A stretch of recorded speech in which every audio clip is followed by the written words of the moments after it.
2024년도 송구영신 예배에 참여하신 성도님들을 주님의 이름으로 환영하고 축복합니다. 이제 몇 분 후면 2024년도가 지나가고 2025년 새해가 밝아옵니다. 서양 사람들은 새해 인사를 할 때에 이렇게 인사합니다. 새해 복 많이 받으세요.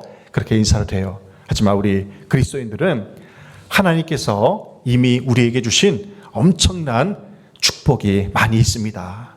근데 문제는 그 복을 우리가 누리지 못하고 살아가는 것입니다. 자, 우리 함께 새해 인사 나누겠습니다. 새해 복 많이 누리세요. 새해 복 많이 누리세요. 뒤에 사람들과도 새해 복 많이 누리세요. 네, 해마다 연말이 되면 영국의 로이터 통신에서 올해의 사진을 발표를 합니다. 우리나라는 올 한 해 동안 2024년 한 해 동안 참으로 다사다난한 시간들을 보내왔습니다. 로이터 통신이 뽑은 대한민국 올해의 사진을 보겠습니다. 대한민국 올해의 사진은요, 참으로 안타까운 사진인데 윤석열 대통령 탄핵 시위하는 사진이 올해의 사진으로 선정이 됐어요. 대통령 탄핵을 요구하는 시위 중에 표결에 불참한 국민의힘 의원들의 얼굴이 프린트된 현수막을 찢는 모습이 외국의 통신사에서, 신문사에서 올해의 사진으로 뽑은 것입니다. 전 세계적으로 망신을 당하면서 한 해를 마무리하는 우리나라가 아닌가, 그런 안타까움을 표합니다. 저도 해마다 연말이 되면 덕성교회 올해의 사진을 발표를 합니다. 덕성교회 올해의 사진은 무엇일까요? 올해 80주년 기념주일 예배를 드렸습니다. 참으로 많은 성도님들과 함께 여기까지 인도하신 하나님의 은혜와 사랑에 감사하며 감사의 예배를 드린 이 사진이 기억에 남습니다. 또한 지난 성탄절에 성탄 예배를 드리는 모습이 참으로 은혜로웠어요. 그날 아래 강단이, 아래 좌석이 꽉 찰 정도로 많은 사람들이 참여해서 하나님께 영광을 올려드렸습니다. 특히 삼려신도를 생각해 보세요. 삼려신도가 뭐였습니까? 성탄절 찬양 주실 때 뿐이고라는 그런 댄스로 하나님께 영광 올려드렸는데요.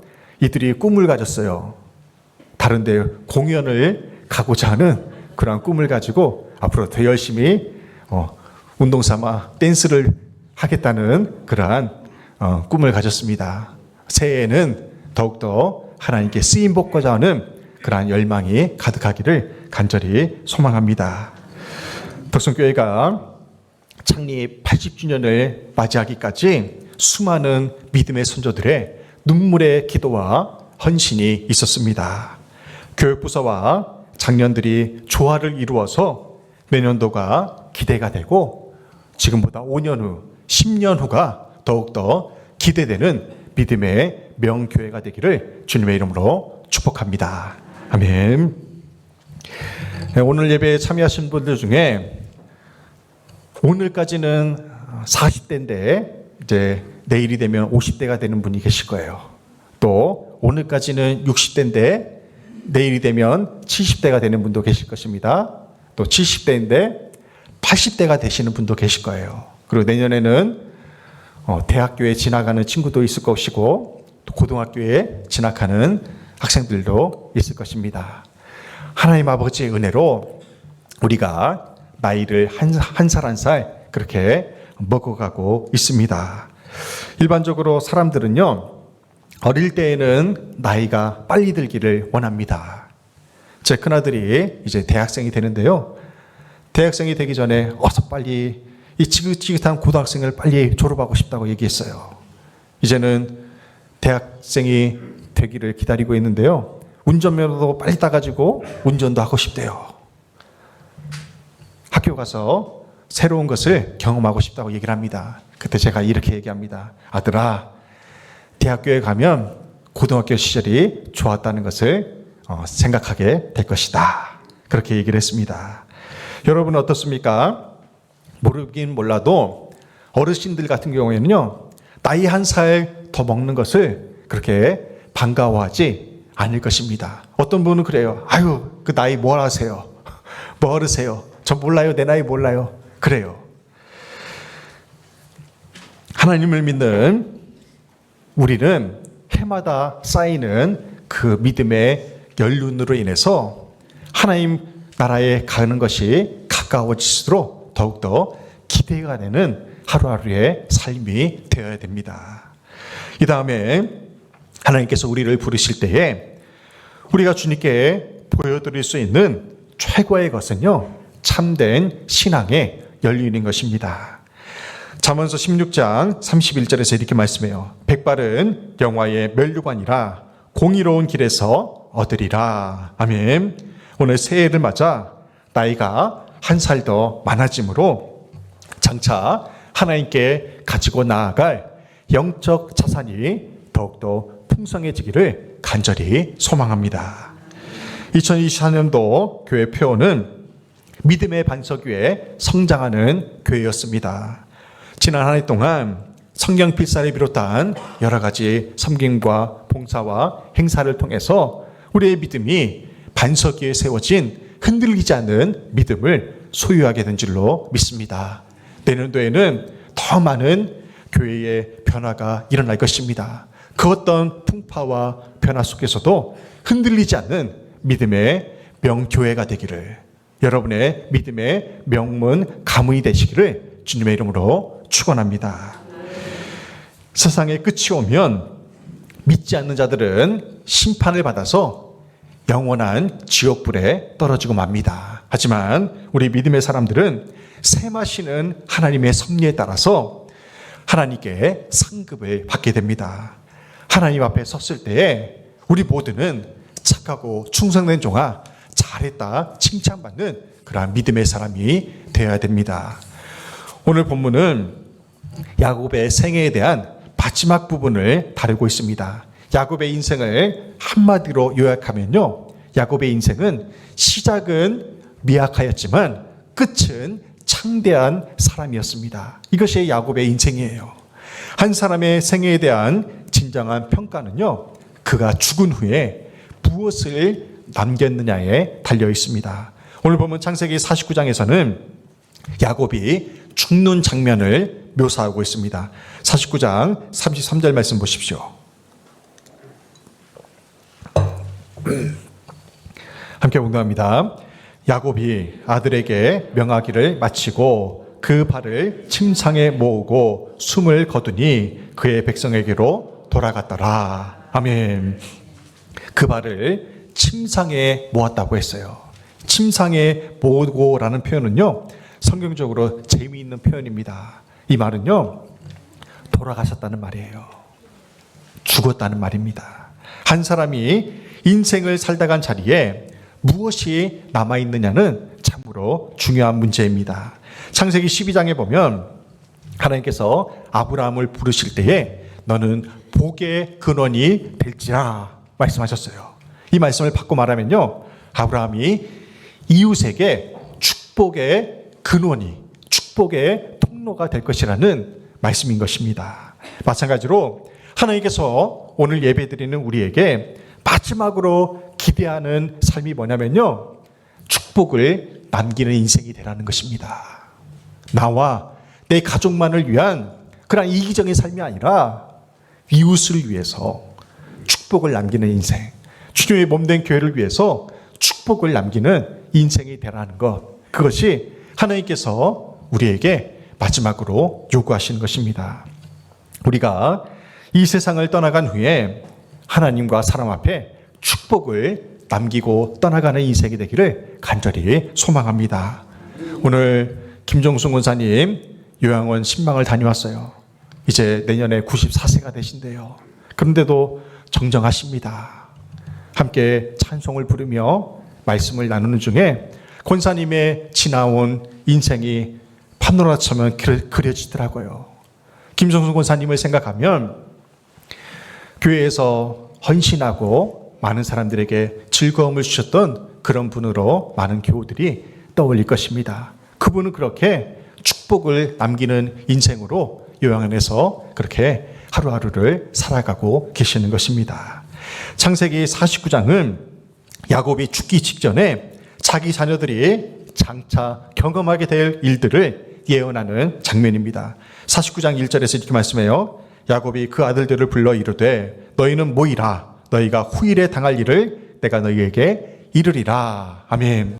야곱은 한 가정의 가장이에요. 그 가장이 자녀들을 모아놓고 장래에 대한 미래를 예언하면서 축복하는 말씀이에요. 야곱은 이렇게 자녀들을 축복하는 것으로 자기 인생을 결산하고자 한 것입니다. 여러분들도 이런 소망을 가지고 사시길 바라요. 여러분들이 사람이 마지막 때가 되면요, 마지막을 직감을 합니다. 그때가 되면 여러분들 자녀들 후손들을 다 모아놓고 야곱과 같이 이렇게 후손들을 축복하면서 인생을 마무리하는 것, 그것이 얼마나 아름다운 일이 되는지 모릅니다. 여러분들도 미리부터 이렇게 축복을 남기는 것을 기도하며 그날을 기다리며 살아가시길 바랍니다. 야곱은 12아들이 있었어요. 근데 이 12아들이요, 장차 이스라엘의 12지파가 됩니다. 이 말이 뭐냐면요, 야곱이 12아들에게 축복을 하지만 더 나아가서요, 이스라엘 12지파를 향해서, 그리고 12지파를 넘어서 전 세계를 향해서 지금 축복을 남기고 있는 것입니다. 그렇기 때문에 야곱의 축복이야말로 가장 성경적인 인생의 결산 방법이 됩니다. 우리 또한 자녀를 축복할 때요, 우리의 자녀만 잘 먹고 잘 사는 것이 아니라 자녀를 통해서 이 지역사회와 나라와 민족을 넘어서 전 세계적으로 그 축복이 흘러넘칠 수 있게 그렇게 우리는 기도해야 되는 것입니다. 야곱의 시작을 보십시오. 야곱의 시작은 축복을 구하는 것으로 시작했어요. 엄밀히 말하면요, 축복을 빼앗는 것으로 시작을 했습니다. 하지만 인생의 마지막에는 어떻게 마무리됩니까? 축복을 남기면서 그렇게 인생을 마무리해요. 엄청난 변화가 일어난 것입니다. 이 시간에는 야곱의 인생에 마지막에 일어난 그 변화들을 살펴보면서 은혜를 나누고자 해요. 첫째로 야곱은요, 믿음의 사람으로 생을 마무리했습니다. 이것이 얼마나 큰 축복인지 몰라요. 끝까지 믿음으로 생을 마무리해야 우리가 천국에 가서 하나님을 만날 수가 있는 것입니다. 여러분들의 후손들도 끝까지 믿음으로 생을 마무리해야 천국에서 함께 다시 만날 수가 있는 것입니다. 야곱이 처음엔 사람을 속이는 인생을 살았지만 마지막에는 신뢰하는 사람으로 변화되었습니다. 야곱이 그렇게 믿음의 사람으로 변화된 것을 우리는 성경을 통해서 알 수가 있는데요. 창세기 43장 14절에 보면 이렇게 말씀을 합니다. 전능하신 하나님께서 그 사람 앞에서 너에게 은혜를 베푸사 그 사람으로 너희 다른 형제와 베냐민을 돌려보내게 하시기를 원하노라. 내가 자식을 잃게 되면 이르리로다. 아멘. 야곱이 처음에는 욕심이 많은 인생이었습니다. 그래서 부모를 속여서 형을 속여가지고 축복권을 빼앗으며 도망가기까지 했어요. 근데 야곱이 지금 인생의 말년에 어떤 일이 벌어지냐면요, 요셉을 형들이 애굽에 팔아넘겼잖아요. 그리고 나서 야곱은 요셉을 잃어버린 걸로 알았어요. 죽은 걸로 알고 있었습니다. 그런데 요셉이 살아있다는 소식을 알고 어떻게 행동합니까? 자기 살고자 그렇게 빼앗고 속이는 삶이 아니라 이제는 자신의 삶을 돌아보면서 하나님께서 그 아들들을 살려주실 것을 그렇게 간절히 기대하면서 믿음으로 생을 마무리하게 된 것입니다. 여기서 야곱이 하나님의 호칭을 어떻게 표현하냐면요, 전능하신 하나님이라 그렇게 표현해요. 전능하신 하나님께서, 여기서 전능하신 하나님이 히브리어로 엘샤다이입니다. 엘샤다이. 엘이 하나님이라는 뜻이에요. 그 샤다이는 두 봉우리라는 뜻이에요. 두 봉우리. 이 전능하신 하나님의 성품에는 그래서 부성과 모성이 함께 담겨져 있습니다. 전능하신 하나님 하면 우리가 무엇을 떠올려요? 아버지의 그 권위와 무서움을 떠올려요. 하지만 이 전능하신 하나님 속에는 어머니의 모성도 함께 담겨져 있다는 것입니다. 두 젖가슴으로 하나님 자녀들을 품으시는 그 모성의 의미가 이 전능하신 하나님의 의미에 담겨져 있다는 거예요. 성경에서 야곱이 처음으로 하나님을 전능하신 하나님으로 엘샤다이로 그렇게 부른 것입니다. 야곱은 자식을 둘 다 잃을 수 있는 위기의 상황 속에서도 두려워하지 않고 전능하신 하나님을 의지하는 믿음직한 모습을 보여주었습니다. 야곱이 젊은 날에는 하나님을 전능하신 분으로 그렇게 믿지 못했어요. 젊은 혈기에 하나님을 붙잡지 않고 항상 속이고 빼앗고 쟁취하는 삶을 살았습니다. 그랬던 야곱이요, 인생의 마지막을 준비하는 시점에서는 모든 인간적인 방법을 버리고 전능하신 하나님을 전적으로 신뢰하는 믿음으로 그렇게 생을 마무리하게 되었습니다. 우리 또한 어떠한 상황과 형편에서도 새해에는 전능하신 하나님, 나를 강한 손으로 붙들어 주시고 때로는 어머니의 모성으로 나를 품어주시는 그 전능하신 하나님을 온전히 신뢰함으로 하루하루 승리하는 삶을 살아가시기를 주님의 이름으로 축원합니다. 두 번째로 야곱은 축복하는 사람이 되었어요. 창세기 47장 7절입니다. 요셉이 자기 아버지 야곱을 인도하여 바로 앞에 서게 하니 야곱이 바로에게 축복하매. 아멘. 야곱이 젊었을 때에는 빼앗는 사람이라고 했어요. 하지만 인생의 마지막에는 축복해주는 사람이 되었습니다. 애굽의 국무총리였던 요셉은요, 아버지 야곱을 바로 왕에게 소개를 했어요. 바로 왕을 만난 야곱이 왕에게 어떻게 행동을 합니까? 일개 족장인 야곱이요, 애굽이라는 대국의 왕을 축복해줘요. 이것은요, 있을 수 없는 일이에요. 어떻게 일개 서민이 왕을 축복해 줄 수가 있단 말입니까? 근데 야곱은요, 자신의 생을 마무리하는 그 시점에서 이방의 큰 왕을 축복하며 인생을 마무리한 것입니다. 우리가 나이가 들고 늙어갈수록 나누고 베푸는 사람이 되면 그 인생은 참으로 빛이 납니다. 반대로 늙어갈수록 더 의존적이고 받으려고만 하면요, 그 인생은 추하게 보이게 됩니다. 2025년도 교회 포효를 보십시오. 벽면에 붙어있죠. 팔복의 영성을 이루는 교회라고 2025년도에는 표를 정했습니다.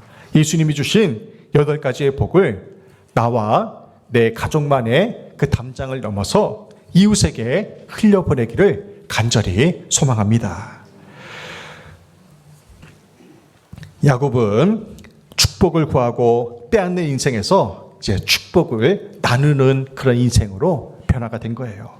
야곱이 애굽의 왕궁에 들어가서 바로 왕을 축복할 때에는 그 가족이 70명밖에 안 됐어요. 하지만 그로부터 400년이 지나 출애굽할 때에는요, 그 이스라엘 민족을 이루게 되는데 그 70명의 가족이요, 400년이 지난 후에 4대에 걸쳐서 200만 명의 대민족을 이루게 된 것입니다. 어떻게 이런 일이 벌어집니까? 야곱이 축복을 남겼기 때문에 하나님께서 그 가족을 민족으로 번성케 하시고 형통케 하신 것입니다. 하나님이 우리에게 주신 영권과 물권의 축복을 이웃에게 흘려보내므로 더욱더 번성케 되고 형통케 되기를 주님의 이름으로 축원합니다. 마지막으로 야곱은 예배의 사람이 되었어요. 예배의 사람. 야곱이 젊은 날에는 너무나 바빠가지고 하나님께 예배를, 제사를 드리지 못했어요. 하지만 마지막에는 어떻게 됩니까? 하나님께 제단을 쌓으며 제물을 바치게 됩니다. 우리 또한 야곱의 믿음을 본받아서 시마다 때마다 예배하는 인생이 되어야 됩니다. 어떤 인생이 복된 인생입니까? 야곱과 같이 예배를 사모하는 사람이 복된 사람이에요. 여러분들 2025년 새해에는 예배를 선포하시길 바랍니다. 예배를 선포하면요, 우리가 52주 예배뿐만 아니라 수예배 그리고 새벽기도를 사모할수록 그 예배를 통해 주시는 축복이 우리의 가정과 일터에 흘러넘치게 된다는 것입니다.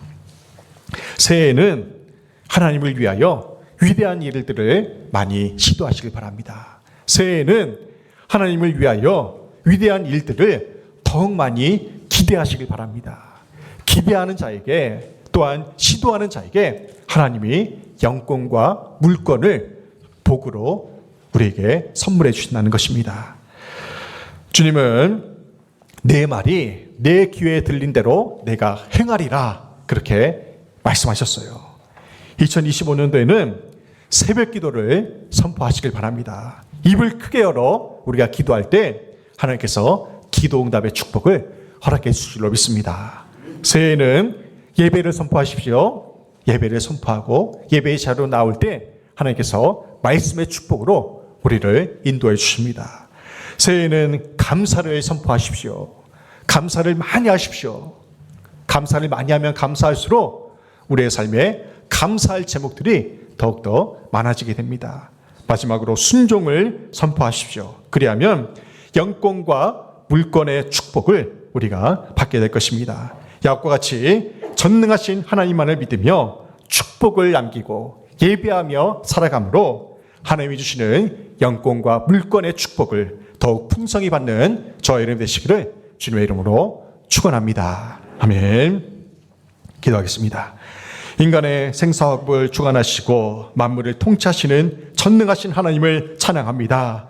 올 한 해 묵은 때를, 묵은 죄악을 온전히 주님의 십자가 앞에 내려놓고 회개함으로 이 시간 주님이 주시는 새날을 맞이합니다. 새해에는 예배를 선포하겠습니다. 새해에는 새벽 기도를 선포하겠습니다. 새해에는 감사와 순종을 선포하오니 주여 우리의 삶에, 우리의 일터 위에, 우리의 가정 위에, 우리의 교회 위에 하나님의 영권과 물권의 축복을 허락하여 주시옵소서. 예수님의 이름으로 기도드립니다. 아멘.